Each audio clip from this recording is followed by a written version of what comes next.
हे guys, जय Mahakal. Welcome to your channel MPRM। आशा करती हूँ कि आप सभी अच्छे होंगे और अपने लक्ष्य को प्राप्त करने के लिए निरंतर प्रयास कर रहे होंगे। ज्योग्राफी की सीरीज चल रही थी जिसको हम विजन IAS अकेडमी के नोट्स से कंप्लीट करने वाले हैं, क्योंकि हम इस सीरीज में अलग अलग कोचिंग संस्थानों के नोट्स को कंप्लीट करते हैं जो कि आपके एग्जाम के लिए बहुत ज़्यादा ज़रूरी होते हैं। तो चलिए स्टार्ट करते हैं गाइस। और अभी तक यदि आपने हमारा चैनल सब्सक्राइब नहीं किया है तो प्लीज़ गाइस पहले चैनल सब्सक्राइब कीजिए, वीडियो को लाइक कीजिए, कमेंट कीजिए, अपने प्यारे प्यारे फ्रेंड के साथ शेयर कीजिए। चलिए हम देखते हैं कि हम कौन कौन से टॉपिक पढ़ने वाले हैं।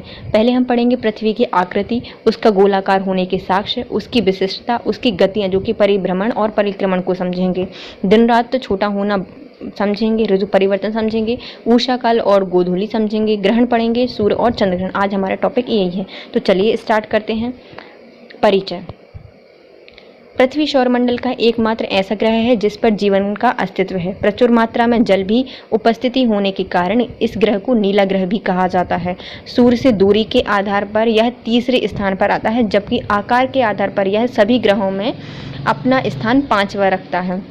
रेडियो एक्टिविटी, डेटिंग और साक्ष्य के अन्य स्रोतों के अनुसार पृथ्वी की आयु लगभग 4.54 बिलियन वर्ष है। चंद्रमा पृथ्वी का एकमात्र प्राकृतिक उपग्रह है।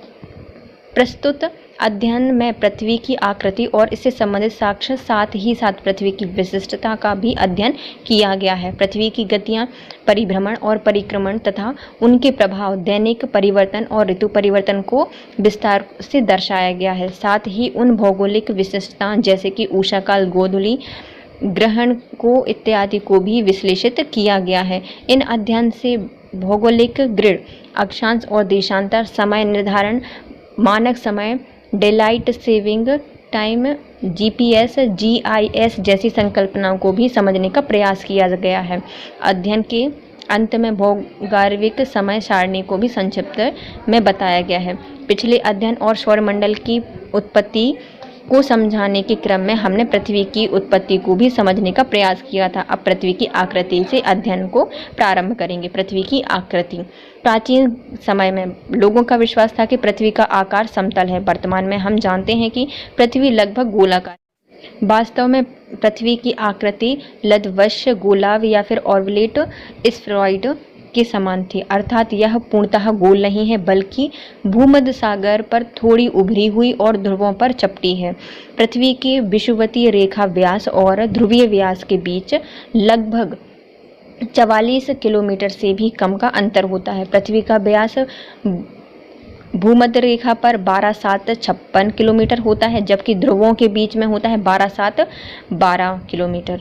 ऐसी पृथ्वी के अपनी अक्ष पर घूर्णन से उत्पन्न अभिकेंद्रीय बल के कारण होता है। यह अंतर नगण्य है। इस प्रकार सभी व्यवहारिक उद्देश्य हेतु पृथ्वी के आकार को गोलाकार रूप माना गया है। पृथ्वी का आकार गोलाकार है। सर्वप्रथम यह विचार 6वीं शताब्दी ईसा पूर्व प्रसिद्ध यूनानी दार्शनिक पाइथागोरस द्वारा दिया गया था, लेकिन लोगों ने उन पर विश्वास नहीं किया। बाद में अरस्तु, बारहमेहर, आर्यभट्ट और कोपरनिकस का भी यही मत रहा कि पृथ्वी का आकार गोलाकार है। पृथ्वी के गोलाकार होने के साक्ष्य। पृथ्वी गोलाकार है, इसे अनेक प्रकार से सिद्ध किया गया है। इनमें से कुछ मत इस प्रकार हैं। सूर्य और सौरमंडल के अन्य सभी ग्रहों का आकार गोल है। पहला हो गया, यदि पृथ्वी समतल होती तो पृथ्वी पर सभी स्थानों पर सूर्योदय और सूर्य अस्त वास्तव में एक ही समय होना चाहिए था, लेकिन ऐसा नहीं होता। यदि हम जहाज को समुद्र तट के निकट पहुंचते हुए देखते हैं तो पहले हम जहाज का धुंधला दिखाई देता है, क्योंकि पूरा जहाज दृष्टि रेखा से नीचे स्थित होता है, और जब वह पूर्ण रूप से क्षितिज पर आता है तो धीरे धीरे पूरा जहाज दिखाई देने लगता है। यदि पृथ्वी समतल होती तो हम एक समय में पूरे जहाज को देखने में सक्षम होते।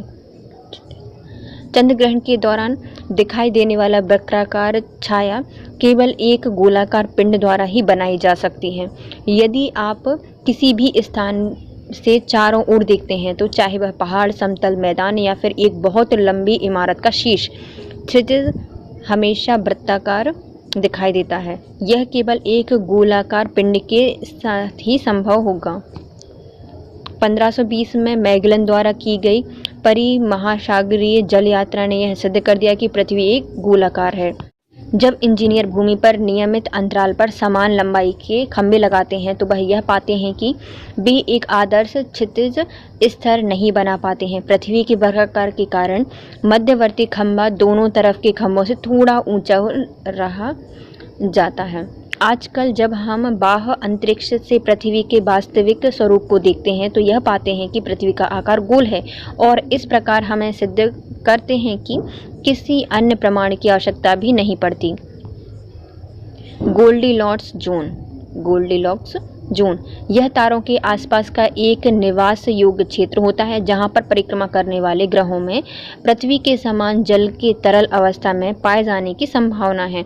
या ना तो यह गर्म है और ना ही अधिक ठंडा होता है। सौरमंडल और अन्य तारों के चारों ओर जीवन के प्रमाण की खोज के लिए प्रयासरत वैज्ञानिकों का मानना है कि तरल जल जीवन के लिए एक महत्वपूर्ण आवश्यक घटक है, जैसे कि एक्सोप्लैनेट गैलीस 581G जो अपने तारों के निवास योग्य क्षेत्र में है तथा जो पृथ्वी के आकार से 3 गुना है। पृथ्वी की विशिष्टता। पृथ्वी एक विशिष्ट ग्रह है क्योंकि यहाँ पर जीवन संभव है। इसके संबंध में कुछ विशिष्ट विवरण निम्न प्रकार है। पृथ्वी शुक्र और मंगल ग्रह की कक्षाओं के मध्य स्थित है तथा सूर्य से इसकी औसत दूरी लगभग 148 मिलियन किलोमीटर है। सूर्य से पृथ्वी की यह दूरी पृथ्वी को आदर्श स्थिति प्रदान करती है। यह ना तो शुक्र के समान अधिक गर्म है और ना ही मंगल और अन्य बाहरी ग्रहों के समान ठंडी। सूर्य के सम्मुख रहने वाले भाग का औसत तापमान लगभग 17 डिग्री सेल्सियस होता है। पृथ्वी पर अनुकूल वातावरण विद्यमान है और यह जीवन के विभिन्न रूपों के उद्भव, विकास एवं अस्तित्व हेतु आवश्यक परिस्थितियां प्रस्तुत करता है। यदि सूर्य तप में 10 डिग्री सेल्सियस तक की वृद्धि या कमी होती है तो पृथ्वी का एक बड़ा भाग जैविक घटकों के लिए अनुपयुक्त हो जाएगा। पृथ्वी अपने अक्ष पर घूर्णन करती है। दिन और रात के बीच अधिकतम तापमान को सहनीय सीमा के अंदर बनाए रखने में मदद करता है। महासागर, समुद्री खाड़ी, नदियाँ, झील आदि में जल की पर्याप्त मात्रा में उपलब्धता हमारे ग्रह की एक अनूठी विशेषता है। जल पृथ्वी के कुल भूभाग में 71% भाग पर विद्यमान है। यह जल राशि जीवन के विभिन्न रूपों के विकास हेतु आदर्श स्थिति प्रदान करती है। जल चक्र पृथ्वी पर जल के निरंतर प्रवाह को बनाए रखता है। वातावरण एक कवच के रूप में कार्य करता है और सूर्य से आने वाले हानिकारक परावैंगनी अल्ट्रावायलेट किरणों से हमारे ग्रह की रक्षा करता है। वायुमंडल पृथ्वी की सतह से पार्थिव विकिरणों को अवशोषित कर लेता है और इस प्रकार पृथ्वी को रात के समय और शीत ऋतु के दौरान अपेक्षाकृत गर्म बनाए रखता है। वायुमंडल में ऑक्सीजन की उपस्थिति ने पृथ्वी पर जीवन को संभव बनाया है। चूँकि सभी जीवित जीवों में श्वसन और अस्तित्व के लिए आवश्यक है ऑक्सीजन का होना। पृथ्वी की गतियाँ। सौरमंडल में पृथ्वी का सूर्य और चंद्रमा के साथ एक विशेष संबंध है। पृथ्वी सूर्य के चारों ओर परिक्रमा करती है और चंद्रमा पृथ्वी के चारों ओर परिक्रमा करता है। पृथ्वी अपनी धुरी पर भी घूर्णन करती है। पृथ्वी की इन गतियों के कारण ही दिन रात मौसम परिवर्तन, ज्वार भाटे और ग्रहण आदि घटनाएं घटित होती हैं। पृथ्वी का परिभ्रमण। पृथ्वी के अपनी धुरी पर पश्चिम से पूर्व की दिशा में घूमने को पृथ्वी का घूर्णन या फिर परिभ्रमण कहते हैं। इस कारण से दिन और रात होते हैं, अतः इस गति को दैनिक गति भी कहा जाता है। एक समय पर पृथ्वी का केवल एक ही भाग सूर्य की किरणों के सम्मुख होता है और वहां दिन का अनुभव होता है और दूसरा भाग जो कि सूर्य की किरणों से दूर होता है, अंधेरा होता है और वहाँ पे अंधेरा होता है। पृथ्वी पश्चिम से पूर्व की ओर घूमती है। पृथ्वी की सतह का प्रत्येक भाग कभी न कभी सूर्य के प्रकाश में आता है। पृथ्वी की सतह का जो भाग अंधकार से निकलकर सूर्य की किरणों में आता है वहाँ सूर्योदय का अनुभव होता है। ये है हमारा सूर्य और ये है हमारी पृथ्वी। पृथ्वी अपनी अक्ष पर भी अक्ष पर भी घूमती है और पृथ्वी सूर्य की परिक्रमा भी करती है। तो देखो ये पूरा चक्कर लगाती है। अब आते हैं पृथ्वी का परिक्रमण। जब पृथ्वी सूर्य की परिक्रमा करती है यह दीर्घवृत्ताकार पथ पर घूमते हुए एक संपूर्ण परिक्रमा में 365 और 1/4 दिन या फिर 1 वर्ष का समय लेती है। दिन के 1/4 समय को कैलेंडर में दिखाना संभव नहीं है, अतः यह सामान्य वर्ष 365 दिन का माना जाता है और अतिरिक्त दिन प्रत्येक 4 वर्ष के एक लीप वर्ष के रूप में जोड़ दिया जाता है। लीप वर्ष, लीप सेकंड और एटॉमिक टाइम। लीप वर्ष क्या होते हैं? पृथ्वी को सूर्य की एक परिक्रमा पूरी करने में लगे समय को सौर वर्ष कहा जाता है। प्रत्येक सौर वर्ष कैलेंडर वर्ष में लगभग 6 घंटे बढ़ जाता है, जिसे प्रत्येक चौथे वर्ष में लीप वर्ष बनाकर समायोजित किया जाता है। लीप वर्ष 666 दिन का होता है। इसके कारण फरवरी माह में 28 दिन के स्थान पर 29 दिन होते हैं। ये होता है लीप वर्ष। अब आता है लीप सेकंड। जूरासिक काल में पृथ्वी अपनी धुरी पर एक घूर्णन में मात्र 23 घंटे ही लिया करती थी, लेकिन अब पृथ्वी की घूर्णन गति धीमी हो रही है। इसका सीधा प्रभाव समय पर पड़ रहा है। पृथ्वी की घूर्णन गति प्रतिदिन सेकंड में 2000वें भाग के बराबर धीमी होती जा रही है, जिससे प्रत्येक 100 वर्षों के करीब 15 सेकंड का अंतराल आता है।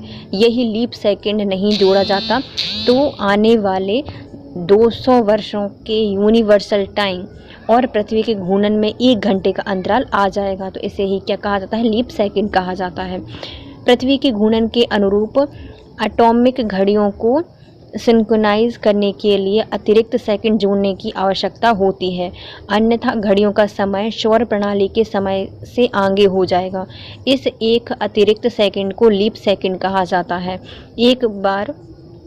प्रथम बार 1972 में लीप सेकंड को जोड़ा गया था। वर्ष 2016 में 1 सेकंड लंबा रहा, क्योंकि संपूर्ण विश्व के टाइम कीपर द्वारा नए वर्ष की पूर्व संध्या पर विश्व की घड़ियों में 1 लीप सेकंड जोड़ा गया था। कब जोड़ा गया था? 2016 में। क्या हो गया है? जब संपूर्ण विश्व की जो टाइम कीपर द्वारा पूर्व संध्या पर विश्व की घड़ियों में 1 लीप सेकंड जोड़ा गया था। पृथ्वी का समय खगोलीय समय यूनिवर्सल टाइम द्वारा मापा जाता है तथा atomic time international atomic time द्वारा मापा जाता है। पेरिस की international earth rotation and reference system service विश्व को बताती है कि T1 और TAI के बीच के अंतर के आधार पर कब लीप सेकंड जोड़ना है, और लीप सेकंड जून और दिसंबर के अंतिम दिन के अंत में जोड़ा जाता है। Atomic time. एटॉमिक घड़ियाँ विभिन्न रेडियो एक्टिव तत्वों के कंपन पर आधारित होती हैं और कहा जाता है कि ये सटीक समय गणना करती हैं और इनमें लगभग 30 मिलियन वर्ष बाद 1 सेकंड का अंतराल आता है। ये विभिन्न रेडियो एक्टिव तत्व जैसे स्ट्रोंटियम, सीजियम पर आधारित होती हैं। दिन और रात का छोटा या बड़ा होना। यदि पृथ्वी अपनी धुरी पर झुकी हुई ना होती तो सर्वत्र दिन रात बराबर होंगे। इसी प्रकार यदि पृथ्वी सूर्य की परिक्रमा ना करती तो एक गोलार्ध में दिन सदा ही बड़े और रातें सदा ही छोटी होती, जबकि दूसरे गोलार्ध में रातें और बड़ी और दिन और छोटे होते। परंतु विषुवत भाग को छोड़कर विश्व के अन्य सभी भागों में विभिन्न ऋतुओं में दिन रात की लंबाई में अंतर पाया जाता है। विषुवत रेखा पर सदैव दिन रात बराबर होंगे, क्योंकि इस प्रकाश वृत्त हमेशा 2 बराबर भागों में बांटता है, अतः विषुवत रेखा का आधा भाग प्रत्येक स्थिति में प्रकाश को प्राप्त करेगा। देखिए, ये है हमारी पृथ्वी जो कि कितनी 23.5 डिग्री झुकी हुई है। ये एक्सिस मैग्नेटिक पोल है और ये क्या है? हमारा नॉर्थ मैग्नेटिक पोल, मतलब साउथ, और ये है नॉर्थ। ये राइट एंगल है ऑफ ऑर्बिट का, और ये है हमारी विषुवत रेखा। ये है विषुवत रेखा, इक्वेटर, और ये कैंसर, और ये है हमारी कैप्रिकॉर्न।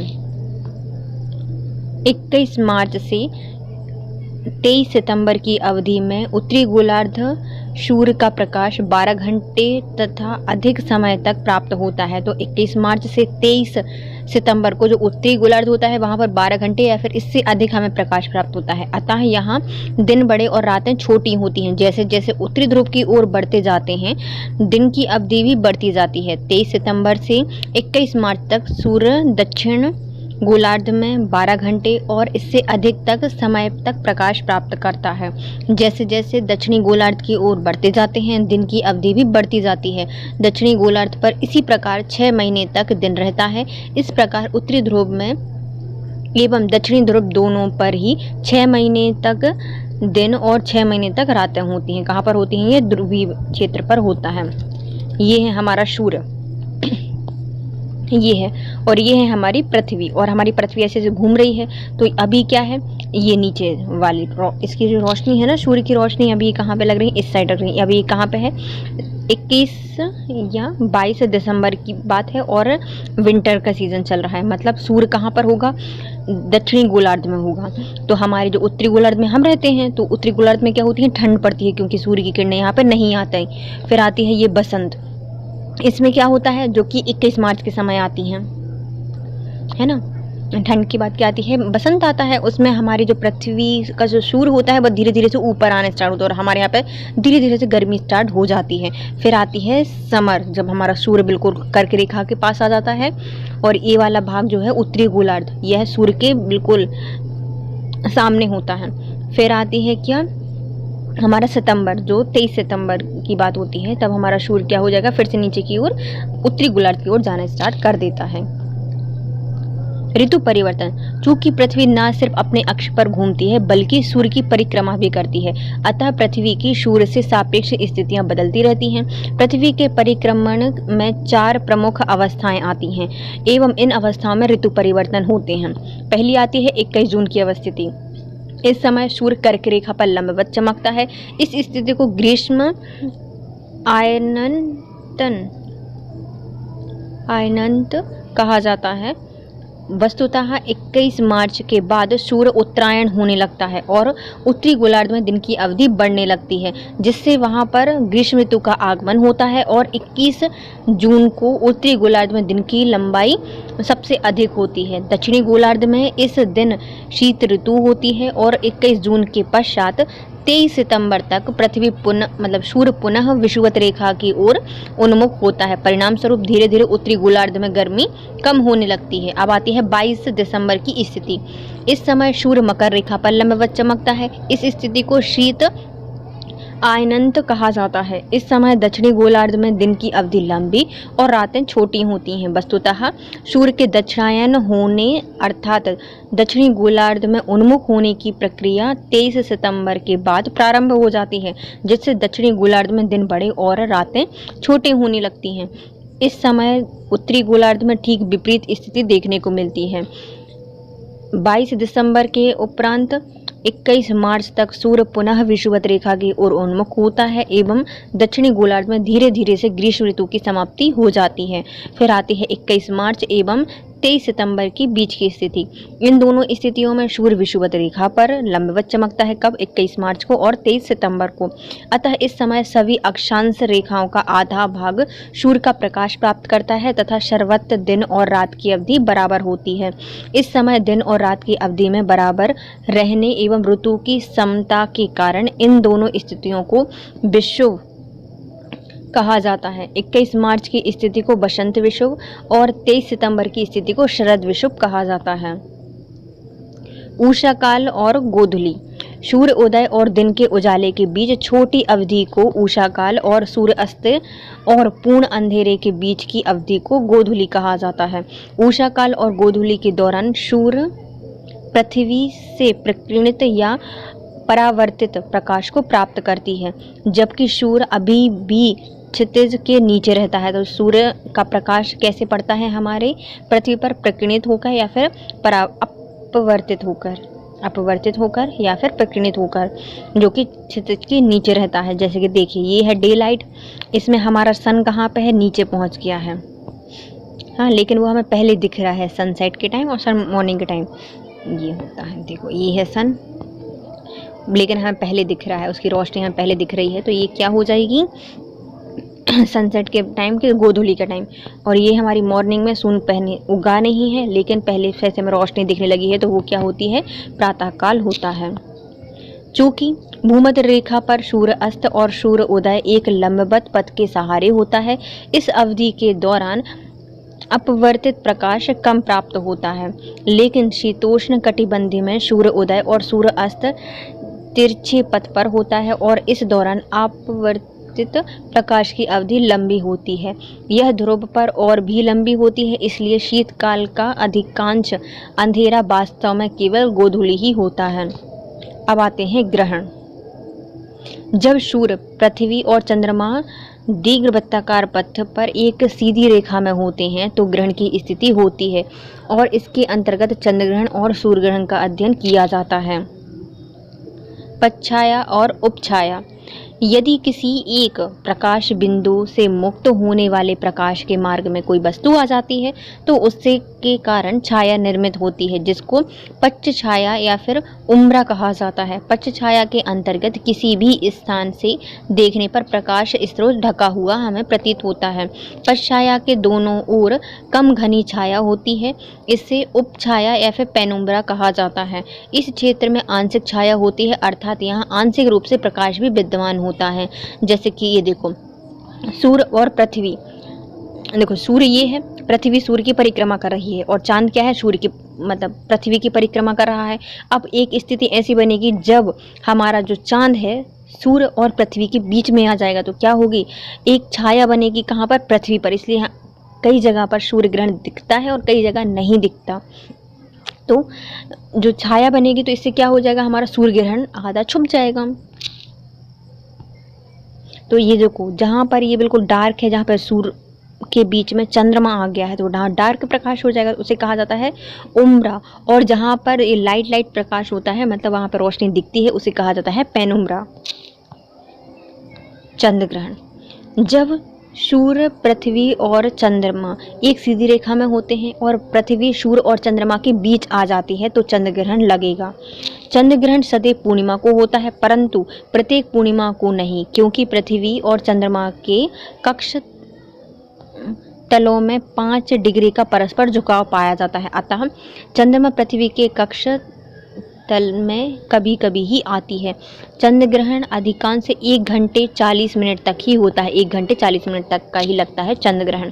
देखिए ये वाली स्थिति बनती है, सूर्य है और ये है चंद्रमा, बीच में आ गई पृथ्वी, तो हमारा पूरा चंद्रमा ढक जाएगा तो क्या हो जाएगा, चंद्र ग्रहण लग जाएगा। ये कब लगता है, पूर्णिमा पर लगता है, लेकिन हर पूर्णिमा पर नहीं लगता। क्यों, क्योंकि इनकी जो कक्ष तल है इसमें 5 डिग्री का कोण बनाती हैं ये। फिर आती है सन, है ना। अब आता है हमारा सूर्य ग्रहण। ये सन है, ये है हमारा चंद्रमा और ये बीच में आ गया है पृथ्वी और सूर्य के, जिससे कि हमारी पृथ्वी पर सूर्य नहीं दिख रहा चंद्रमा के कारण, तो इसे क्या कहा जाता है, सूर्य ग्रहण। सूर्य ग्रहण। जब सूर्य, पृथ्वी और चंद्रमा एक सीधी रेखा में होते हैं, चंद्रमा सूर्य और पृथ्वी के बीच आ जाता है तो इस स्थिति को सूर्य ग्रहण कहा जाता है। सूर्य ग्रहण सदैव अमावस्या के दिन होता है, परंतु प्रत्येक अमावस्या को नहीं, क्योंकि पृथ्वी एवं चंद्रमा के कक्ष तलों में झुकाव के कारण सूर्य ग्रहण उसी अमावस्या को होता है जिस अमावस्या को चंद्रमा पृथ्वी के कक्ष तल में आ जाता है। जब चंद्रमा सूर्य को पूरी तरह से ढक लेता है तो उसे पूर्ण सूर्य ग्रहण कहा जाता है, परंतु जब चंद्रमा सूर्य को पूरा भाग नहीं ढक पाता तो इसे आंशिक सूर्य ग्रहण कहा जाता है।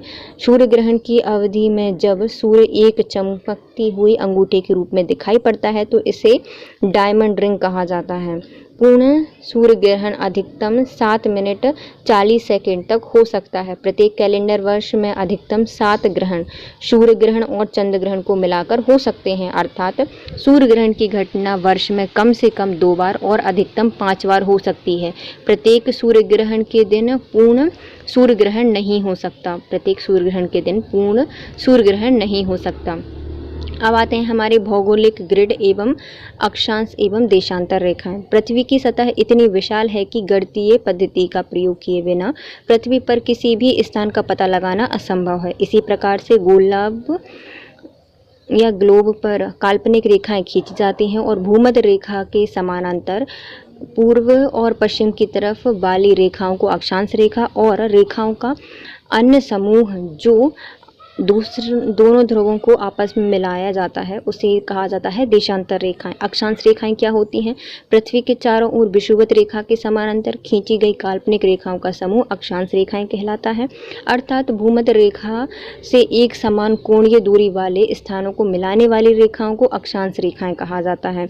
ग्लोब पर यह वास्तव में वृत्त होते हैं जो ध्रुवों की तरफ छोटा होता जाता है। विषुवत रेखा या फिर भूमध्य रेखा 0 डिग्री की अक्षांश रेखा का प्रतिनिधित्व करती हैं, अतः इस पर स्थित सभी स्थानों का अक्षांश 0 डिग्री होता है। भूमध्य रेखा के उत्तर में स्थित अक्षांश रेखाओं को उत्तरी अक्षांश रेखाएं और इसके दक्षिण में स्थित अक्षांश रेखाओं को दक्षिणी अक्षांश रेखाएं कहा जाता है।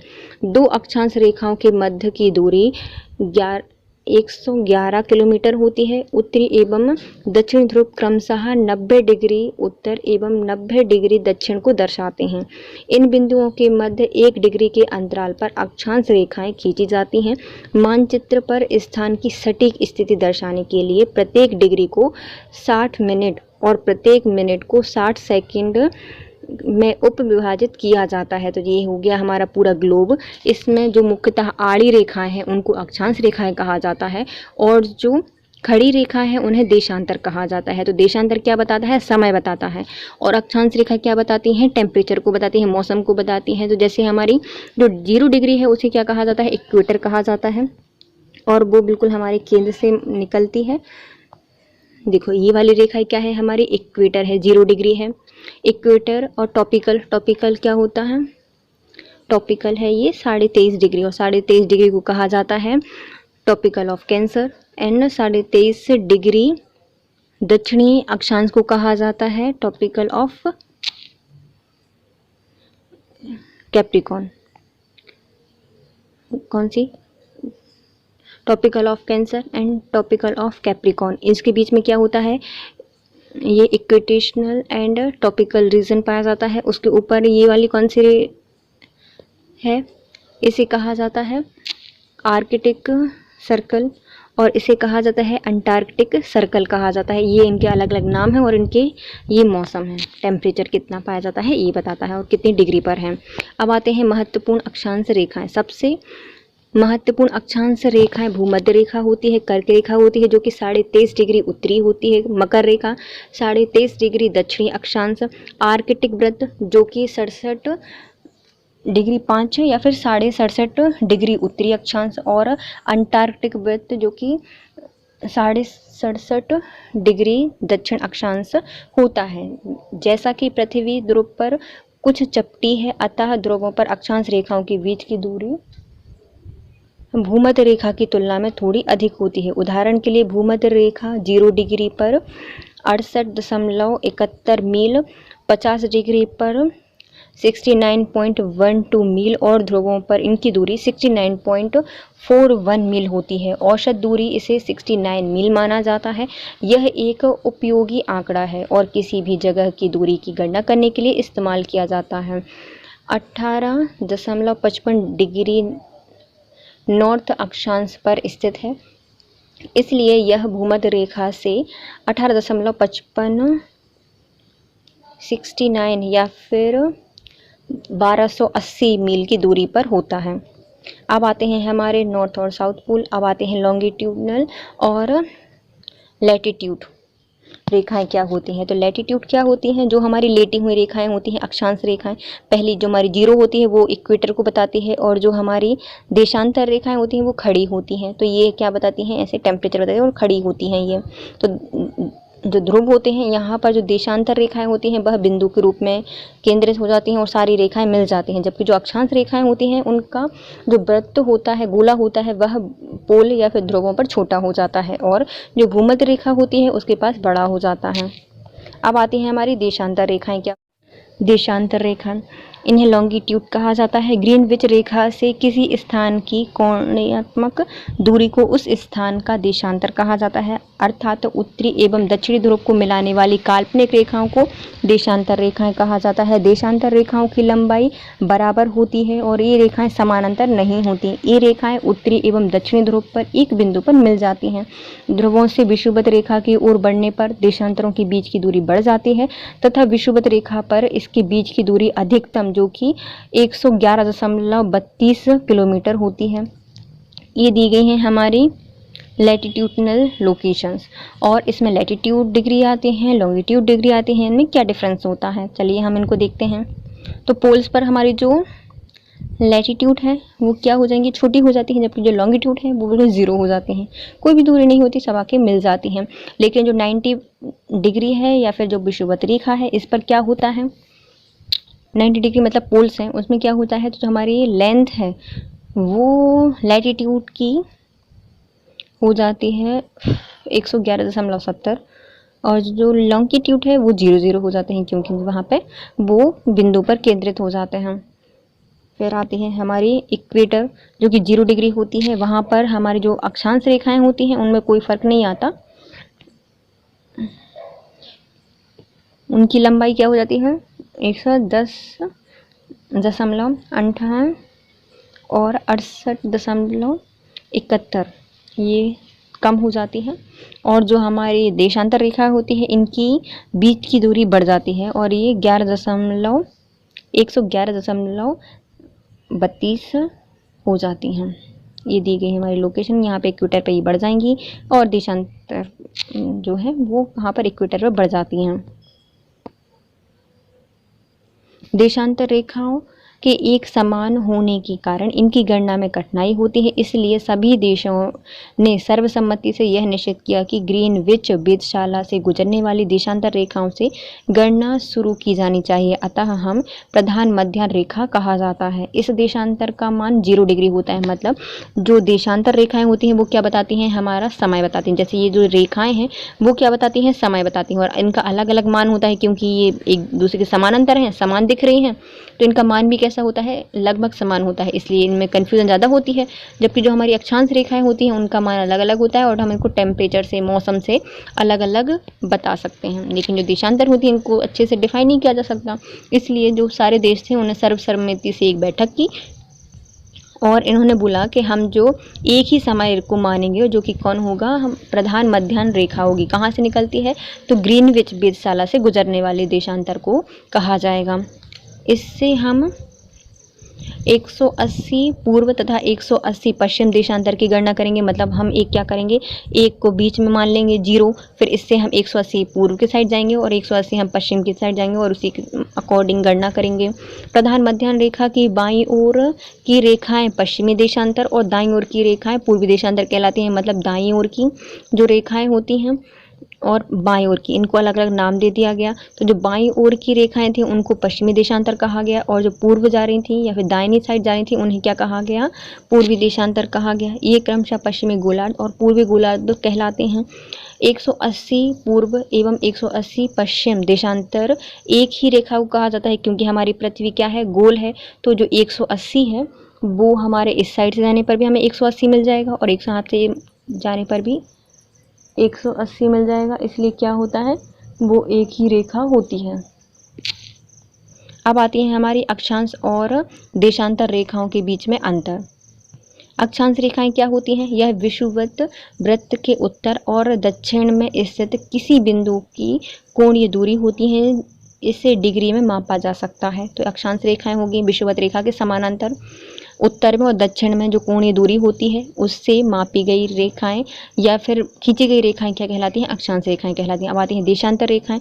देशांतर रेखाएं विषुवत वृत्त के साथ बनी वह कोणीय दूरी होती हैं जिसे डिग्री में मापा जा सकता है, और इसे ग्रीनविच के पूर्व या पश्चिम में 0 से 180 तक मापा जाता है। इसे देशांतर रेखाएं कहा जाती है। अब आती है अक्षांश रेखाएं। सभी अक्षांश रेखाएं विषुवत वृत्त के समानांतर होती हैं, मतलब ये विषुवत रेखा है इसके समानांतर होती हैं, जबकि जो हमारी देशांतर रेखाएं होती हैं वह विषुवत रेखा के लंबवत होती हैं, और ध्रुवों पर ये सारी जाके क्या हो जाती हैं, मिल जाती हैं। ग्लोब पर अक्षांश समानांतर वृत्त के समान प्रतीत होती हैं, मतलब ये ऐसा ही गोला बनाती हैं, अलग अलग गोले बनाती हैं, समानांतर वृत्त होते हैं इनके और वैसे ही प्रतीत होते हैं। जबकि जो हमारे देशांतर होते हैं यह वृत्त के समान प्रतीत तो होते हैं और यह ध्रुवों पर से गुजरते हैं, ऐसे ऐसे गुजरते हैं और सारे जाके एक बिंदु पर ही मिल जाते हैं। दो देशांतर के बीच की दूरी लगभग कितनी होती है, 111 होती है, क्योंकि ये तो कितनी होती है, 111 होती है। और ये हमेशा समान होते हैं, कोई अंतर नहीं होता। लेकिन जो हमारी देशांतर रेखाएं होती हैं वह ध्रुवों पर 0 होती है, उनके बीच का डिफरेंस। और जो विषुवत रेखा है उस पर आके इनकी दूरी बढ़ जाती है। तो विषुवत रेखा पर कितनी होती है, 111.3 किलोमीटर होती है, तथा ध्रुवों पर यह न्यूनतम 0 हो जाती है।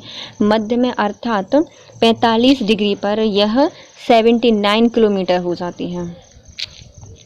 अक्षांश को विषुवत वृत्त और नभ्य को ध्रुव कहा जाता है। जो हमारी विषुवत अक्षांश रेखा है, विषुवत रेखा का जो सबसे बड़ा वृत्त होता है वो क्या होता है, विषुवत वृत्त कहा जाता है। और जो 90 डिग्री होती है उसको क्या कहा जाता है, ध्रुव कहा जाता है। जबकि जो देशांतर होती हैं यह 360 होती हैं, जो मुख्य यामोत्तर से पूर्व की ओर और दक्षिण की ओर 180 में बांटे होते हैं। ये पूर्व में 180 और पश्चिम में 180, तो कुल मिला के हो जाएंगे 360। विषुवत वृत्त से ध्रुव की ओर अक्षांशों का उपयोग ताप मंडल के निर्धारण में होता है। मतलब हमें जो विषुवत रेखाएं होती हैं या जो अक्षांश रेखाएं होती हैं क्या करती हैं, जब हम ध्रुवों की साइड जाते हैं तो ताप का निर्धारण करती हैं। जैसे कि 0 से 23.5 डिग्री उत्तर और दक्षिणी अक्षांश में क्या होता है, उष्णकटिबंधीय मौसम होता है। 23.5 से 67 तक शीतोष्ण कटिबंधीय होता है, और 67 से 90 डिग्री तक क्या होता है, शीत कटिबंधीय टेम्परेचर या फिर मौसम होता है। जबकि जो देशांतर रेखाएं होती हैं इनका प्रयोग यामी उत्तर के सापेक्ष स्थानीय समय को निर्धारित करने के लिए इसका प्रयोग किया जाता है। नेक्स्ट आती हैं देशांतर और समय कैसे निकाला जाता है। बता दिया कि देशांतर से हम समय निकालते हैं, लेकिन निकाला कैसे जाता है, तो स्थानीय समय बताती हैं। पृथ्वी अपने अक्ष पर एक चक्कर, जो एक पूरा राउंड होता है, चक्कर होता है, वो कितने डिग्री पे होता है, 360 डिग्री पर घूमती है, एक दिन में या फिर 24 घंटे में पूरा करती है। अतः इससे 15 डिग्री पार करने में 1 घंटा लगता है। मतलब 15 डिग्री वो पार करेगी तो कितना घंटा लग जाएगा, 1 घंटा लग जाएगा। और 1 डिग्री को पार करने में उसे लगते हैं कितने मिनट, 4 मिनट का समय लगता है। पृथ्वी पश्चिम से पूर्व की ओर घूर्णन करती है, इसलिए 15 डिग्री पूर्व की ओर जाने पर स्थानीय समय में 1 घंटे की वृद्धि होती है। मतलब 15 डिग्री वो पूर्व की ओर चल जाएगी तो क्या हो जाएगा, 1 घंटे की वृद्धि हो जाएगी। और यदि वह 15 डिग्री पश्चिम की ओर जाएगी तो 1 डिग्री की उसमें कमी हो जाएगी या फिर 1 घंटे की कमी हो जाएगी। निष्कर्ष के तौर पर हम कह सकते हैं कि ग्रीनविच रेखा के पूर्व की ओर जाने पर दिन पहले दिखाई देता है और साथ ही समय की बचत होती है। मतलब वो पहले पूर्व में जाएगा, कोई भी व्यक्ति पूर्व की साइड जा रहा है तो क्या हो जाएगा, समय उसको दिन ज़्यादा दिखाई देगा और समय की बचत भी हो जाएगी। जबकि जब ग्रीनविच रेखा से वो पश्चिम की ओर जाएगा तो सूर्य बाद में दिखाई देगा और समय की कमी हो जाएगी। स्थानीय समय के लिए GMT समय के अंदर दिए गए देशांतर के समय को जोड़ना और घटाना पड़ता है। निकालते हैं तो हमें जो मेरिडियन टाइम है उसमें कुछ समय को जोड़ना पड़ता है या फिर घटाना पड़ता है। इसे हम एक सूत्र के माध्यम से सरल करके पढ़ सकते हैं और याद भी रख सकते हैं। जैसे क्या कहा जाता है, ईस्ट गेन ऐड, मतलब जो ईस्ट में जो मिलेगा उसको हम जोड़ देंगे, बल्कि और वेस्ट लॉस सब्सट्रैक्ट, मतलब जो वेस्ट में खोया है हमने, हानि हुई है, हम उसको क्या कर देंगे, घटा देंगे। इससे प्रकार से हम इसे याद कर सकते हैं। जैसे लंदन में दोपहर का समय हो रहा है तो और हमें चेन्नई का समय स्थापित करना है जो कि कितना है, 80 डिग्री ईस्ट है, का स्थानीय समय 5 घंटे 20 मिनट आगे होगा। तो यहाँ पे क्या बज रहे होंगे, 5:20 हो रहे होंगे। लेकिन न्यूयॉर्क जो कि हमारा 74 वेस्ट का स्थानीय मान है और लंदन का समय 4 घंटे 56 मिनट पूर्व का समय होगा। अर्थात न्यूयॉर्क का समय कितने पीछे होगा, तो वो होगा हमारे वहाँ पे क्या बज रहे होंगे, तो 7 बज रहे होंगे, 7 AM का टाइम हो रहा होगा। यह हम एक प्रश्न के द्वारा भी इसको समझ सकते हैं। यदि ग्रीनविच पर दोपहर के 12 बज रहे हैं तो मैक्सिको सिटी में जो कि 90 डिग्री वेस्ट में क्या समय होगा, तो चूँकि एक देशांतर पर कितने का अंतर होता है, तो 4 मिनट का अंतर होता है एक देशांतर पर। तो जब 99 डिग्री लिया है मैक्सिको का टाइम, तो वो कितना हो जाएगा, उसको हम 4 से इंटू कर देंगे तो आ जाएगा हमारा 396 मिनट। और जब हम 396 मिनट से घंटे निकालेंगे तो 6 घंटे 36 मिनट आ जाएंगे। अब क्योंकि मेक्सिको सिटी जैसा कि बताया गया है ग्रीनविच के पश्चिम में स्थित है, तो वहाँ का समय भी ग्रीनविच के समय के पीछे होगा। इसलिए हम 6 घंटे 36 मिनट को ग्रीनविच के समय से घटा देंगे, और हम जब इसको 12 घंटे से घटाएंगे तो कितना बचेगा, 5 घंटे 24 मिनट सही आएगा। और कितना समय होगा वहाँ पे, 5:24 हो रहे होंगे, जो कि AM के होंगे। अर्थात मेक्सिको सिटी में 5:24 पूर्वाह्न का समय होगा। अब हम इसका क्विक रिवीजन कर सकते हैं कि कैसे मतलब कर लेंगे कि क्या होता है। तो ग्रीनविच से पूर्व की ओर जाने पर सूर्य उदय पहले हो जाएगा, और पश्चिम की ओर जाने पर हमें क्या हो जाएगा, स्थान पर बाद में समय मतलब सूर्योदय होगा। ग्रीनविच से पूर्व की ओर के स्थान का समय और पश्चिम की ओर के स्थानों के समय से आगे होता है, मतलब जो पूर्व का समय होगा वो आगे होगा। जैसे कि हमारा भारत है, ग्रीनविच से आगे चलता है, 5.5 घंटे आगे है, क्योंकि हम पूर्व में स्थित हैं, और पश्चिम के लोगों का पीछे चलेगा। एक देशांतर पर 4 मिनट का अंतर आता है, मतलब एक देशांतर आपने क्रॉस की तो कितने मिनट का अंतर आएगा, 4 मिनट का अंतर आता है। ग्रीनविच से पूर्व की ओर के स्थान के लिए प्रत्येक देशांतर के लिए 4 मिनट जोड़ दिए जाते हैं। यदि हम उसके पूर्व में जा रहे हैं ग्रीनविच के, तो हम 4 मिनट को जोड़ देते हैं। और जैसे कि हम पूर्व प्राप्ति जोड़िए कहा जाता है, ईस्ट गेन एट EGA कहा जाता है। और ग्रीनविच से पश्चिम के स्थानों के लिए प्रत्येक देशांतर में हम 4 मिनट घटा देते हैं। इसे पश्चिम हानि घटाइए, वेस्ट लॉस सब्सट्रैक्ट कहा जाता है। एक देशांतर के सभी स्थानों का समय मान समान होता है। जो एक देशांतर है उसमें जितने भी स्थान होंगे वहाँ का समय ये नहीं कि अलग अलग होगा, बल्कि क्या होता है, समान होता है। अब आती है अंतर्राष्ट्रीय तिथि रेखा। 180 देशांतर रेखा को अंतर्राष्ट्रीय तिथि रेखा कहा जाता है। साइबेरिया को विभाजित होने से बचाने और साइबेरिया को अलास्का से अलग होने के लिए इस रेखा को 75 डिग्री उत्तरी अक्षांश पर पूर्व की ओर मोड़ा गया है, और इसके अतिरिक्त बेरिंग सागर में इस रेखा को पश्चिम की ओर मोड़ा गया है। फिजी द्वीप समूह और न्यूजीलैंड के अलग अलग भागों के समूह को साथ में रखने के लिए इस रेखा को हम दक्षिणी प्रशांत महासागर में पूर्व की ओर मोड़ते हैं। तो अब आती है हमारी जो 180 डिग्री रेखा है, वह उसे क्या कहा जाता है, अंतर्राष्ट्रीय तिथि रेखा कहा जाता है। मतलब ये तिथि बताती है। तो अब हमारा पूरा भारत है, यदि हमारे भारत के बीच में से निकल जाते तो क्या होता, दिल्ली की जो इस साइड या फिर जो इस रेखा की इस साइड पूर्व के जो क्षेत्र था वहाँ पे अलग डेट होती, पश्चिम में अलग डेट होती। तो इसमें क्या वजह प्रॉब्लम हो जाती है कि यहाँ पर 1 जनवरी है और यहाँ पर 31 जनवरी है, या फिर यहाँ पर 31 जनवरी है, यहाँ पे 1 जनवरी है, तो हम कैसे सेलिब्रेट करते। तो इसलिए इसको क्या कहा गया, किया गया, एक द्वीप को अलग अलग कर दिया, जिससे कि हमारा इसका शेप कैसा हो गया, जिगजैग मोशन में हो गया। इसको बेरिंग जल संधि के लिए मोड़ा गया है, फिर आगे जाके फिजी के लिए मोड़ा गया है, और कुछ जो आइलैंड थे उनके लिए भी इसको मोड़ दिया गया है, क्योंकि अलास्का हो गया, अमेरिका हो गया, इसको एक साथ अलग अलग करने के लिए रशिया था, उसके द्वीपों को रशिया में मिलाने के लिए, अलास्का के द्वीपों को अलास्का में मिलाने के लिए, इसलिए इसको यहाँ से मोड़ दिया गया है। अब आते हैं हमारे मानक समय और टाइम जोन क्या होते हैं। यदि प्रत्येक शहर की अपनी मध्याह्न रेखा के अनुसार समय रखा जाए तो एक शहरों और अन्य शहरों के बीच में स्थानीय समय में बहुत अधिक अंतर हो जाएगा। मतलब दिल्ली के जैसा, दिल्ली पूरे शहर अलग टाइम जोन में चल रहा है और मध्य प्रदेश अलग चल रहा है, यूपी अलग चल रहा है, तो अलग अलग टाइम जोन में प्रॉब्लम हो जाएगी। तो इसलिए क्या किया गया कि जितना भी मतलब पूरा देश है वो क्या करेगा, एक टाइम जोन को बना लेगा, उसके अकॉर्डिंग पूरा देश चलेगा। तो शहरों के बीच में स्थानीय समय में बहुत अधिक अंतर होगा, और बड़े क्षेत्रीय विस्तार होने पर देशों जैसे कि कनाडा हुआ, संयुक्त राज्य अमेरिका हुआ, चीन हुआ, भारत, रूस, और यहाँ के जो लोग होते हैं वह भ्रम में ही पैदा हो जाएगा। भैया कहाँ पर कौन सा समय याद रखना पड़ेगा, भैया यूपी में अभी इतने बज रहे होंगे, फ़ोन मत लगाओ, MP में इतने बज रहे होंगे, महाराष्ट्र में इतने बज रहे होंगे, तो ये भ्रम पैदा हो जाएगा। यात्री जो देश के एक हिस्से से दूसरे स्थान जाते हैं, मतलब हम यहाँ से निकले 5 बजे और हमें पहुँचना है यूपी 6 बजे, तो हम 1 घंटे में निकलेंगे, 1 घंटे का सफ़र करेंगे ट्रेन से, लेकिन वहाँ का टाइम जोन अलग है और वहाँ पे बज गए 7 और हम हो गए लेट। तो ये प्रॉब्लम हो जाएगी जो जहाँ पे एक स्थान से दूसरे स्थान पर ट्रैवल करता है। उन्होंने अपने क्रियाकलाप के व्यवहारिक रूप से में असुविधा हो सकती है, मतलब कि इससे असुविधा हो जाएगी। इन सभी कठिनाइयों से बचने के लिए देशों ने क्या किया, अपना ही एक मानक समय प्रणाली को अपना लिया कि भाई हम एक मानक समय अपना लेंगे, कोई किसी को प्रॉब्लम नहीं होगी। अधिकांश देशों ने अपने देशों की केंद्रीय मध्याह्न रेखा के समय को ही अपना समय या मानक समय माना है। तो हमारे पूरा देश है तो इसका ए वाला ले लिया, ए ले लिया, उसके बीच का जो निकली एक अक्षांश नहीं, एक देशांतर निकली, उसको ही क्या मान लिया, अपना मध्याह्न समय रेखा मान ली। सारे देशों ने ऐसे किया है। और भारत के कितनी मान ली? 82.5 डिग्री पूर्व को मध्याह्न रेखा स्वीकार किया गया है, जो कि ग्रीनविच मीन टाइम से 5 घंटे 30 मिनट आगे है। पूरा विश्व 24 मानक टाइम जोन में विभाजित है। 24 घंटे होते हैं, ऐसे ही 24 मानक टाइम जोन हैं।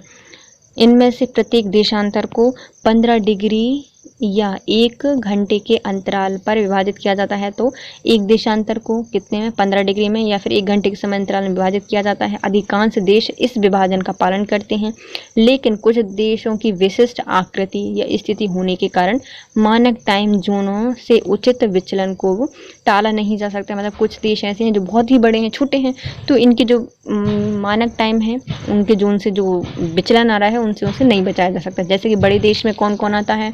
संयुक्त राज्य अमेरिका, कनाडा, रूस। इनका पूर्व पश्चिम विस्तार काफ़ी ज़्यादा होता है और इनके व्यवहारिक उद्देश्यों के क्रमशः कितने हैं? तो संयुक्त राज्य अमेरिका के 9 हैं, कनाडा के 6 हैं और रूस के भी कितने हैं? 9 मानक जोन हैं। ये है हमारा पूरा वर्ल्ड। तो ये तो हमारा अफ्रीका हो गया, ये भारत हो गया, ये चीन हो गया। तो इस साइड हम जब जाएंगे तो हमारा टाइम प्लस में हो जाएगा, मतलब जुड़ जाएगा, और यहाँ पे जाते हैं तो क्या हो जाता है? माइनस होता है। देखो इसका पूरा अमेरिका है, कितना बड़ा जोन है, मतलब कितना बड़ा एरिया है, तो इसके कितने मानक जोन हैं? 9 हैं। कनाडा के 6 हैं, तो भी छोटा भी है। रूस के भी कितने हैं? 9 हैं। अब आते हैं हमारी day light saving time, DTM क्या कहलाता है।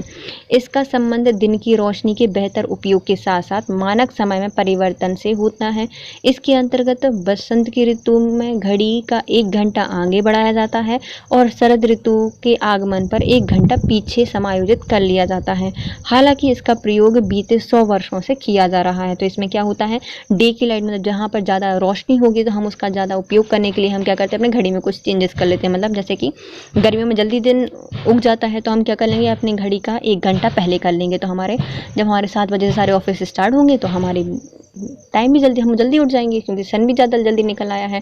और गर्मियों में क्या, मतलब ठंडों में क्या होता है? सन देर से आता है और बहुत जल्दी चला जाता है, तो हम इसके अकॉर्डिंग अपनी घड़ी को सेट कर लेते हैं। डे लाइट टाइम जैसा कि विचार सर्वप्रथम बेंजामिन फ्रैंकलिन ने 1784 में दिया था। इनका उद्देश्य सूर्य का उपयोग करके ऊर्जा की बचत करना, ट्रैफिक दुर्घटनाओं को कम करना, अपराधों को कम करना आदि था। लगभग 70 देश डे लाइट सेविंग टाइम का प्रयोग कर रहे हैं और 20% आबादी डे लाइट सेविंग टाइम पर ही निर्भर रहती है। पूर्व उत्तर भारत के लिए अलग टाइम जोन की मांग की गई थी। तो अब इसके बारे में हम पढ़ लेते हैं। भारत भौगोलिक रूप से विशाल देश है। पूर्व से पश्चिम तक इसके विस्तार को देखते हुए पूर्वोत्तर भारत के लिए अलग टाइम जोन बनाए जाने के लिए मांग काफ़ी समय से चल रही है। भारत के पूर्वी एवं पश्चिमी क्षेत्र में सूर्योदय और सूर्य अस्त में लगभग 1.5 से 2 घंटे का अंतर होता है। पूर्वी देशों या क्षेत्रों में सूर्य उदय शीघ्र होने के कारण यहाँ अलग टाइम जोन होने से लोगों को जल्दी काम पर जाने का लाभ मिल सकता है। इससे उत्पादकता में भी काफ़ी सकारात्मक असर पड़ेगा। साथ ही इसका प्रयोग या सबसे बड़ा फ़ायदा ऊर्जा की बचत के लिए रूप में किया जा सकता है।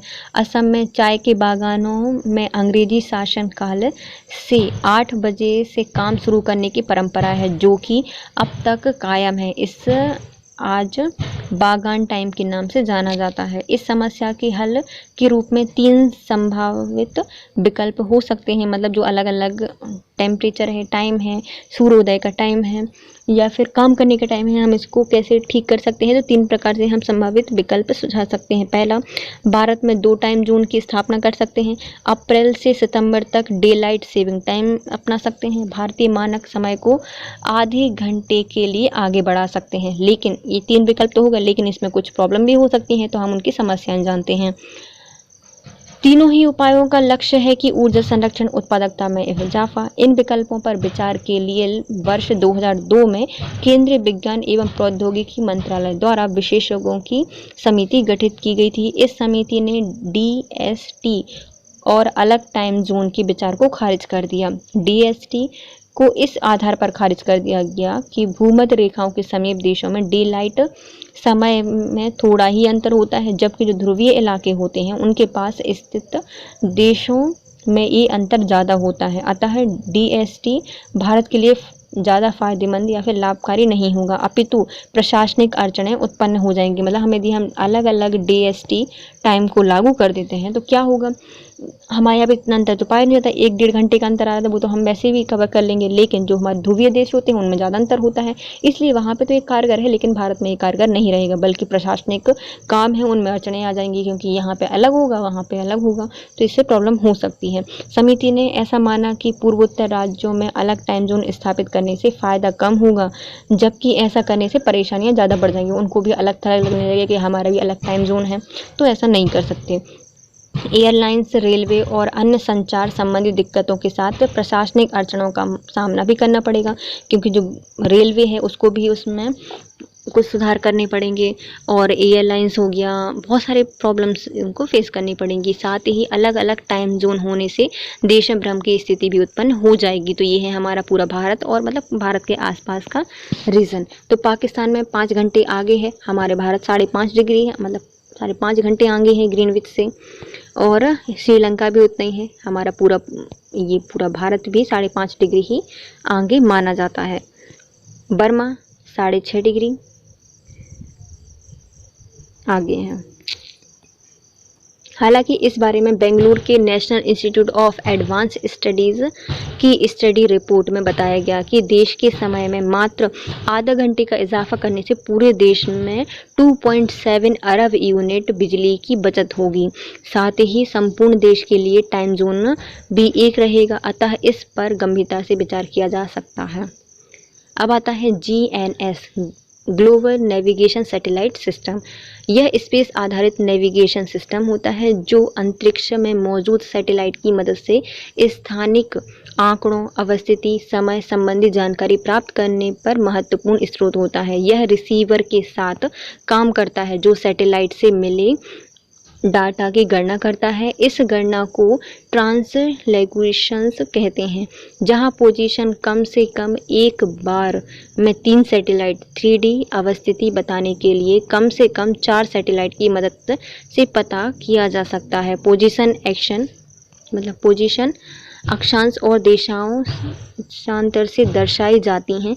एक बार जब इन सभी का पता चल जाता है और रिसीवर सैटेलाइट से सिंक हो जाता है, तो अन्य जानकारी जैसे कि गति, दूरी और किस जगह पर पहुंचने में कितना समय लगेगा, इनकी गणना की जा सकती है। सैटेलाइट के भेजे गए सिग्नल को 2 तरह से इस्तेमाल किया जा सकता है। पहला SPS स्टैंडर्ड पोजीशनिंग सर्विस, जिसका इस्तेमाल आम लोग करते हैं, और दूसरा RA रेस्ट्रिक्टेड पोजीशनिंग सर्विस, जिसको कि आमतौर पर सैन्य और सरकारी कामकाज के लिए उपयोग किया जाता है। वर्तमान में astronomy, cartography, automated vehicles, mobile phones, fleet tracking, geo fencing, geo tracking, GPS, aircraft tracking, disaster relief, emergency services, vehicle के नेविगेशन, रोबोटिक्स, टेक्टोनिक्स समेत कई जगहों पर GNSS का इस्तेमाल होता है।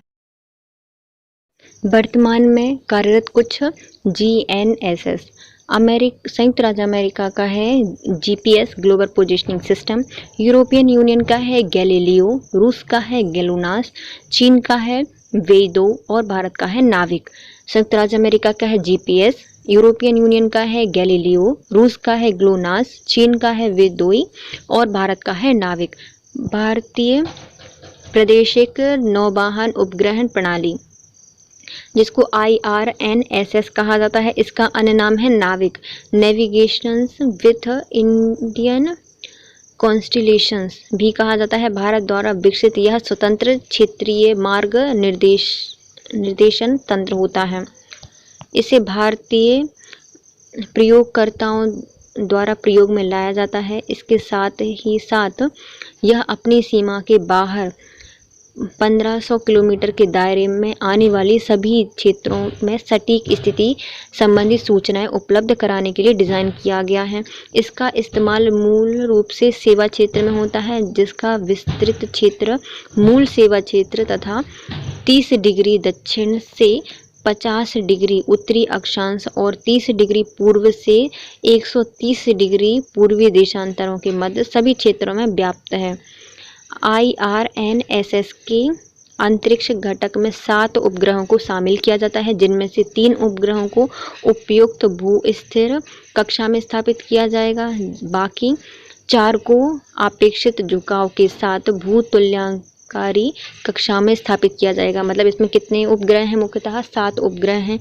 3 को हम भू-स्थित कक्षा में स्थापित करेंगे और 4 को हम अपेक्षित झुकाव के लिए भू-तुल्यकारी कक्षा में स्थापित करेंगे। इसका मुख्य उद्देश्य भारत और इसके पड़ोसी देशों में विश्वसनीय अवस्थिति, नौवहन सेवाओं मुहैया कराना और प्रयोक्ता हेतु उत्तम ढंग से परिशुद्धता के साथ सूचना प्रदान कराना होता है। जैसे कि ये हमारा इंडियन सेंटर मतलब मास्टर कंट्रोल सेंटर है, इसको सबको कंट्रोल करता है। ये यूज़र है, ये इसके अलग अलग सैटेलाइट हैं, रिसीवर हैं। GSAT-8 है, GSAT-10 है और GSAT-5 है। ये तीनों हैं, ये रिसीव करते हैं। जैसे इनने कोई इन्फॉर्मेशन इसको भेजी, फिर ये यहाँ भेजेगा, ये इसको भेजेगा, फिर ये यहाँ से रिसीव करके ये यहाँ भेज देगा, है ना। तो ये अलग अलग सैटेलाइट हैं, एक दूसरे से ये जुड़ी रहती हैं। रेफरेंस स्टेशन भी लगाए जाते हैं इसके लिए। अब आते हैं हमारे भौगोलिक सूचना तंत्र क्या होता है। भौगोलिक सूचना तंत्र अर्थात विश्व में संबंधित स्थानीय आंकड़ों के संग्रहण, भंडारण और इच्छानुसार पुनः प्राप्ति, रूपांतरण और प्रदर्शन करने के लिए एक सशक्त युक्तियों का समूह होता है। सामान्यतः यह प्रेक्षण के विभिन्न स्तरों पर स्थानीय सूचनाओं से संबंधित एक निश्चित आकार का आंकड़ा आधार डाटाबेस होता है। अतः यह स्थानीय संदर्भ में संशोधन एवं पर्यावरणीय सूचनाओं के विश्लेषण का महत्वपूर्ण माध्यम होता है। एक भौगोलिक सूचना तंत्र विकसित करने के लिए इसकी बहुस्तरीय संरचना को समझाना आवश्यक होता है। भौगोलिक सूचना तंत्र एक ऐसा तंत्र होता है जो संगणक पर आधारित होता है। इसमें भू संदर्भित बहुचर आंकड़ों का प्रसंस्करण एवं विश्लेषण किया जाता है। भौगोलिक सूचना तंत्र से वन क्षेत्रों, प्रमुख सड़कों और प्रशासनिक सीमाओं को दर्शाना आसान हो जाता है और GIS से प्राप्त आंकड़ों को मानचित्र पर आसानी से प्रदर्शित किया जा सकता है। भूमि सूचना प्रणाली, लैंड इंफॉर्मेशन सिस्टम अर्थात पर्यावरणीय सूचना प्रणाली, इन्वायरमेंटल इंफॉर्मेशन सिस्टम भौगोलिक सूचना तंत्र के मुख्य उदाहरण होते हैं। भौगोलिक सूचना तंत्र के लाभ क्या क्या हो सकते हैं। भौगोलिक सूचना तंत्र से हमें भौगोलिक स्थलाकृति, सामाजिक, आर्थिक एवं स्थानिक आंकड़ों का विश्लेषण एवं प्रतिरूपण करने और उसका अध्ययन करने का अवसर मिल जाता है। इससे भूमि क्षेत्र पर आधारित परंपरागत एवं दूर संवेदन के आंकड़ों के एकीकरण पर बल दिया जाता है। इसके विभिन्न स्तरों के उपयुक्त स्थानीय नियोजन हेतु व्यापक आंकड़ा आधार का विकास होता है। अतः भौगोलिक सूचना तंत्र प्राकृतिक संसाधनों के सतत विकास एवं प्रबंधन के लिए महत्वपूर्ण भूमिका निभाता है। प्राकृतिक संसाधनों का विकास, उपयोग एवं संरक्षण इसका मुख्य उद्देश्य है, क्योंकि पर्यावरणीय संसाधन मानव जीवन के विकास के लिए मुख्य आधार है। भौगोलिक सूचना तंत्र के मुख्य उपयोग निम्नलिखित हैं। सूक्ष्म एवं समूह उपयुक्त सूचना युक्त संसाधन सूची का एवं आंकड़ा आधार का निर्माण करना, भौगोलिक, जल वैज्ञानिक एवं सामाजिक आर्थिक क्रियाओं आदि की जांच करना, सामयिक एवं समय के अनुसार परिवर्तनशील सूचनाओं का विश्लेषण करना, पर्यावरण के कार्य एवं अंतःक्रियाओं से संबंधित वैज्ञानिक परिकल्पनाओं का परीक्षण करना तथा संभवता की भविष्यवाणी करना, विकास योजना एवं संसाधन प्रबंधन की कार्य नीतियों को तैयार करना। ये सब क्या होते हैं, हमारे GNSS के उपयोग हो सकते हैं। अब आते हैं हमारे भूगर्भिक समय सारणी।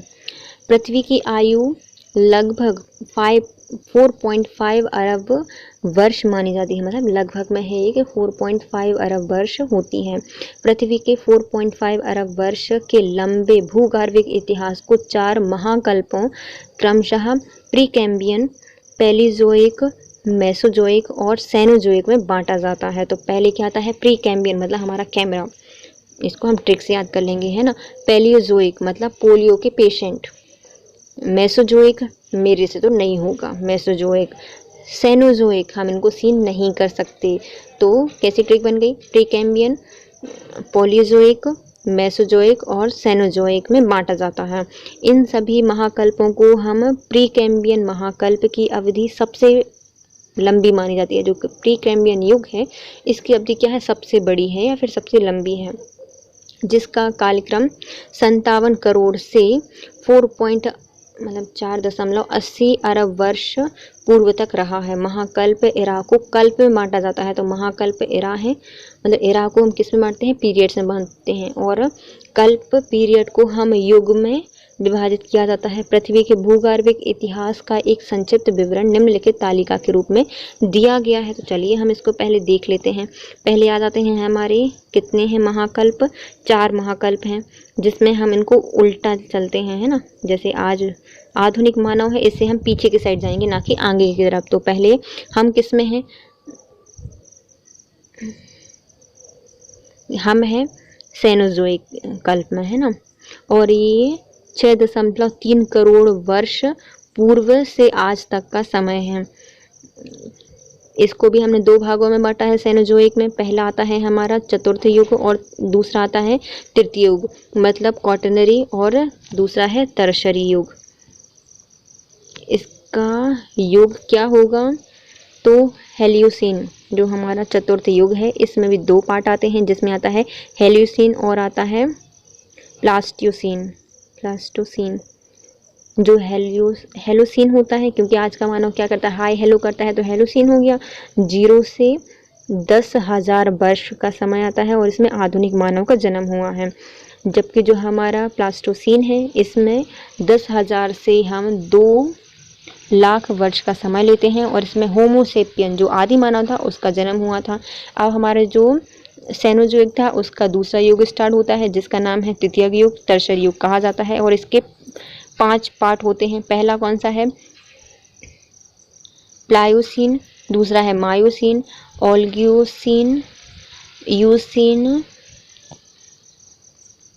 और पैलियोसीन। पहला आता है हमारा प्लायोसीन। यह 2 से 5 अरब वर्ष का समय है और इसमें जो आरंभिक मानव के पूर्वज थे उनका जन्म हुआ था।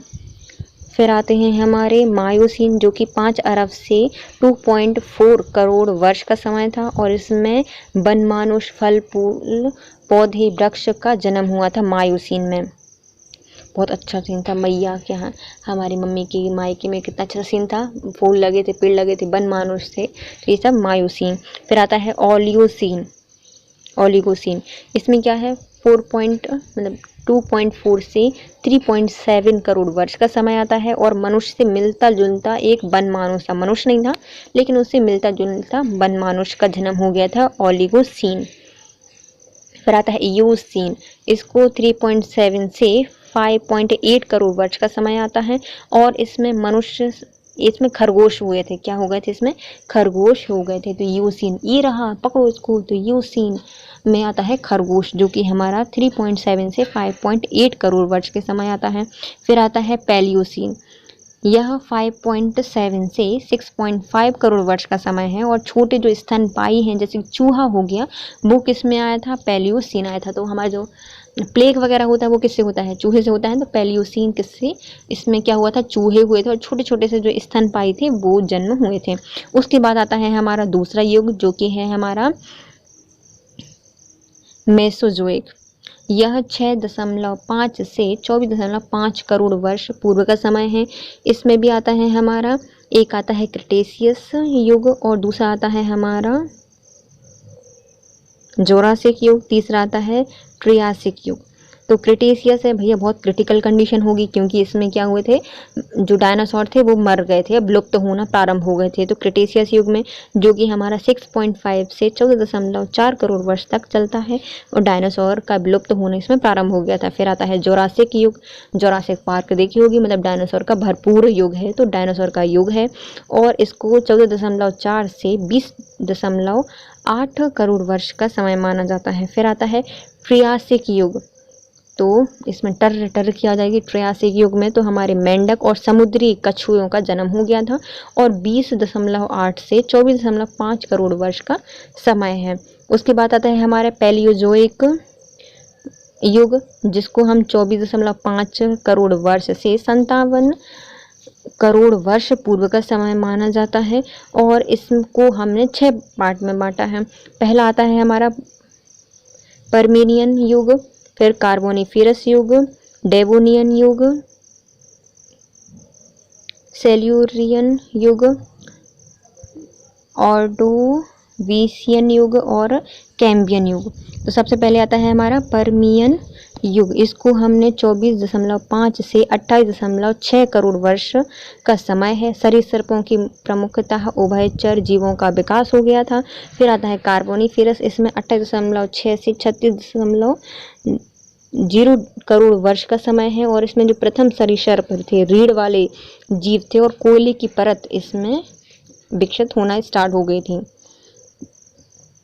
डेवोनियन, इसमें 36 से 40 करोड़ वर्ष का समय है, और उभयचरों का जन्म हो गया था। डेवोनियर थोड़े थोड़े डराने वाले। सेल्यूरियन युग 40 से 43 करोड़ वर्ष का समय है, और स्थल पर जीवन के प्रथम चिन्ह पौधे हमें इसमें मिलने लगे थे सेल्यूरिक युग में, सेल्यूरियन में। फिर आर्डोविशियन युग में 43 से 50 करोड़ वर्ष का समय है, और पहली मछली इसमें हुई थी। तो हम ऑर्डर क्या करते हैं, मछली, तो ऑर्डर मछली करते हैं। तो ये सब किसमें आती हैं, हमारी पैलियोजोइक युग के जो ऑर्डोविशियन युग है उसमें आती है, पहली मछली का जन्म हुआ था। कैम्बियन युग में, जो कि 50 से 57 डिग्री तक है, और इसमें स्थल पर जीवों का अभाव हो गया था। बिना रीढ़ की हड्डी वाले समुद्री जीव थे, इसका मतलब जो स्थल पर जीव थे वो नहीं थे अभी तक, सिर्फ समुद्री जीव थे कैम्बियन युग में, इसलिए कैमरा का कुछ काम कर नहीं था। फिर आता है हमारा पोटेरोजोइक, आर्कियन, हेडियन, प्री कैम्बियन युग, जो कि 57 करोड़ से 4 अरब 80 करोड़ वर्ष पूर्व का समय है। 57 करोड़ से 2 अरब और 50 करोड़ वर्ष में कई जोड़े वाले जीव उत्पन्न हो गए थे, और 2.5 अरब से 3.8 अरब वर्ष पूर्व में सिर्फ नीले हरित शैवाल एक किस्म के जीवाणुओं का जन्म हुआ था, और 3.8 अरब से 4.8 अरब पूर्व में हम महाद्वीप महासागरों का निर्माण हुआ था। महासागर एवं वायुमंडल का जन्म हुआ था। कार्बन डाइऑक्साइड की अधिकता इसमें पाई जाती है। उससे पहले का आता है क्या, तारों की सुपरनोवा एवं बिग बैंग थ्योरी हुई, जिसमें हम 5 अरब से 13.7 अरब वर्ष पूर्व का समय मानते हैं, और 5 अरब वर्ष पूर्व क्या हुआ था, पृथ्वी मतलब सूर्य की उत्पत्ति हुई थी। 12 अरब वर्ष पूर्व ब्रह्मांड की उत्पत्ति हुई थी, और 13 अरब वर्ष पहले ये विस्फोट वगैरह इसमें प्रारंभ हो गए थे। हम इसको फिर से देखते हैं। देखो, सबसे पहले आता है हमारा क्या, तारों की उत्पत्ति हुई, सुपरनोवा और बिग बैंग थ्योरी हुई थी। इसमें सूर्य की उत्पत्ति हुई, ब्रह्मांड की उत्पत्ति हुई। ये सब हमारे 5 अरब से 13.7 अरब वर्ष पूर्व की घटनाएं हैं। उसके बाद क्या हुआ, प्री कैम्बियन युग हुआ, जिसको हम प्रोटोजोरिक, आर्कियन, हेडियन में विभाजित करते हैं। इसमें कई प्रकार के छोटे छोटे से जीव उत्पन्न हुए, नीले हरित शैवाल, एक कोशिकीय जीवाणु, महाद्वीपीय महासागरों का निर्माण हुआ, और कार्बन डाइऑक्साइड की अधिकता हुई। फिर आता है पैलियोजोइक वर्ष। इसमें क्या हुआ था, पहले आता है कैम्बियन युग। इसमें स्थल पर जीवों का अभाव था, लेकिन बिना रीढ़ के जो जीव थे वह समुद्री जीवों का जन्म हो गया था। ऑर्डोविशियन युग में क्या हुआ था, जो कि हमारी प्रथम मछली है वो प्रारंभ हुई थी, और 43 से 50.5 करोड़ वर्ष का समय था। फिर आता है सेल्यूरियन युग, यह स्थल पर जीवन के प्रथम चिन्ह मिले थे और पौधे मिले थे। फिर आते हैं डेवोनियन युग में जो डेविल जैसे जानवर हुए थे, मतलब उभयचर जानवर हो गए थे, और 36 से यह 40 करोड़ वर्ष का समय था। फिर आता है कार्बोनिफेरस, मतलब हमारे कोयले की परत बनने लगी थी और प्रथम सरीसृप रीढ़ वाले जीव का जन्म हुआ था। फिर आते हैं परमियन, इसमें सरीसृप की प्रमुखतः उभयचर जीवों का विकास हो गया था। फिर आते हैं ट्रियासिक युग में मेंढक और समुद्री कछुए बने। जुरासिक युग में डायनासोर का उदय हुआ जो कि 14 से 20 करोड़ वर्ष का समय था। और क्रिटेशियस युग, इसमें डायनासोर का विलुप्त होना प्रारंभ हो गया था 6 से 14 करोड़ वर्ष पहले, और ये सब मेसोजोइक में हो रहे थे। फिर स्टार्ट होता है सेनोजोइक, इसमें आता है हमारा टर्शरी युग का पहला पैलियोसीन युग जो कि 5 से 6 करोड़ वर्ष था। छोटे स्तनपायी चूहे जन्म हुए थे। इयोसीन में 3 से 5 करोड़ वर्ष का समय था और इसमें खरगोश का जन्म हुआ था। फिर ओलिगोसीन में मनुष्य से मिलता जुलता एक वन मानुष्य का जन्म हुआ। मायोसीन में वन मानुष्य, फल फूल पेड़ पौधे वृक्ष बनना स्टार्ट हुए। और प्लायोसीन में क्या हुआ था, 2 से 5 अरब वर्ष का समय था और इसमें प्रारंभिक मनुष्य के जो पूर्वज थे उनका जन्म हुआ। फिर आता है हमारा जो क्वाटरनरी युग था वो प्रारंभ होता है। इसमें पहले होता है हमारा प्लास्टियोसीन युग जो कि 10,000 से 2 लाख वर्ष कर रहा है और इसमें होमोसेपियन जो कि आदि मानव थे उनका जन्म हुआ। उसके बाद आता है हेलोसीन जो कि 0 से 10,000 वर्ष इसका समय रहा है और आधुनिक मानव इसमें जन्म हुआ था। इसके साथ हमारा जो पृथ्वी की भूगार्विक स्थिति है या भूगार्विक समय सारणी है वो होती है कंप्लीट और हमारा टॉपिक भी कंप्लीट होता है। यदि गाइस आपको ये वीडियो या सीरीज पसंद आई है तो प्लीज़ गाइस पहले हमारे वीडियो को लाइक कीजिए, कमेंट कीजिए, चैनल को सब्सक्राइब कीजिए और अपने प्यारे प्यारे फ्रेंड्स के साथ शेयर कीजिए। Thank you so much guys, have a nice day.